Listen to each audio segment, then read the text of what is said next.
परिचय बताएं। मेरा नाम देवानंद भारती एडवोकेट है। मैं शपथ ग्रहण जो समारोह हुआ है, तो इस विषय में आप क्या जानकारी देना चाहेंगे? सबसे पहले तो मैं इस सन 2025 के लिए निर्विरोध निर्वाचित मैं जो सचिव पद पर हुआ हूँ, सबसे पहले पूरे अधिवक्ताओं को मैं धन्यवाद देते हैं कि हमें इस लायक समझे और इन्होंने निर्विरोध करीबन 500 अधिवक्ताओं ने हमें निर्वाचित किया। ये मुझे बहुत अच्छा लगा और बहुत खुशी हुई। मैं सबका आभार प्रकट करता हूँ कि हमें इस योग्य समझा गया और साथ में जितने भी हमारे पूर्व पदाधिकारी थे, चाहे अध्यक्ष प्रभुनाथ राम जी हों या सचिव साहब भी हों, जो भी हम लोगों के साथ रहे हैं और उनका सानिध्य भी रहा है।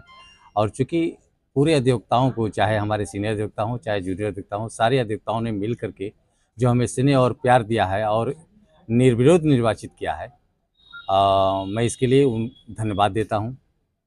यहाँ पे जिला न्यायाधीश भी आए हुए थे, जी हाँ, तो हम वो मतलब आने का उनका पर्पज और आप लोग को क्या संदेश जी देना माननीय चाहते जनपद एवं सत्र न्यायाधीश जो हम लोगों के बीच आए, शपथ ग्रहण समारोह में भाग लिए, उन्हीं के द्वारा शपथ भी दिलाया गया हमारे बार के सदस्यों को और मुझे भी। तो मैं सबसे पहले उनको भी धन्यवाद देता हूँ कि एडीए साहब को भी मैं धन्यवाद देता हूँ, एडीजे फर्स्ट साहब जो शक्ति सिंह भी थे, सीजेम साहब भी थे, स्वप्न आनंद भी थे, उनको भी मैं धन्यवाद देता हूँ। और सबसे पहले मैं ये भी कह रहा हूँ कि जो उन्होंने शपथ दिलाया, मैं उस कार्य पर खरा उतरने का प्रयास करूँगा, मेरी पूरी कोशिश रहेगी।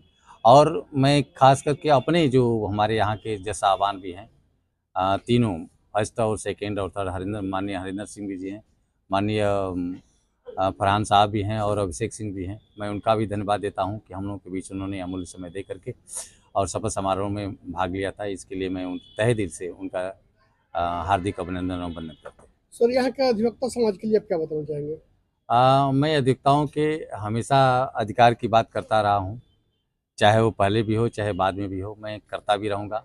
पूरी जो अधिवक्ताओं ने हमारे ऊपर उम्मीद जताया है या जो विश्वास जताया है कि निर्विरोध निर्वाचित करने का काम किया है, निश्चित रूप से हम सारे अधिवक्ताओं के दिलों में कुछ न कुछ जगह बनाए हैं। इसलिए हमें निर्विरोध निर्वाचित करने का जो निर्णय लिया, ये बहुत सर्वमान्य और मुझे बहुत खुशी भी है। लेकिन उनके विचारों, उनके व्यवहारों से मैं प्रभावित भी हूँ और निश्चित रूप से उनकी उम्मीदों पर मैं खरा उतरने का प्रयास करूँगा। जैसे सर कि न्यायालय में ये भी देखा जाता है कि बहुत सी समस्याएं आती रहती हैं, जैसे अधिवक्ता लोग पे भी किसी न किसी कोई कानून को लेकर के, कोई पुलिस प्रशासन को लेकर के, तो उस पर आपका क्या व्यवहार रहेगा और क्या बताना मैं ये चाहेंगे? बता देना चाहता हूँ कि हमारे माननीय सुप्रीम कोर्ट ने भी जो कहा है कि कम से कम जो है हड़तालें हो, इसका भी ध्यान रखा जाएगा।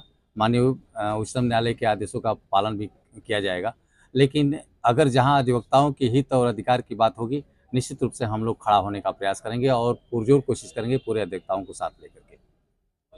जानकारी और के एक लिए। और चीज़ है कि जहाँ तक पुलिस के द्वारा है, निश्चित तौर पे पुलिस से अगर कहीं किसी अधिवक्ता समाज से या अधिवक्ता से विवाद भी हो जाता है या किसी कारण को लेकर के मनमुटाव भी हो जाता है, तो हम लोग मिल बैठ करके समझने का प्रयास करेंगे, अधिकारियों से भी समझने का प्रयास करेंगे।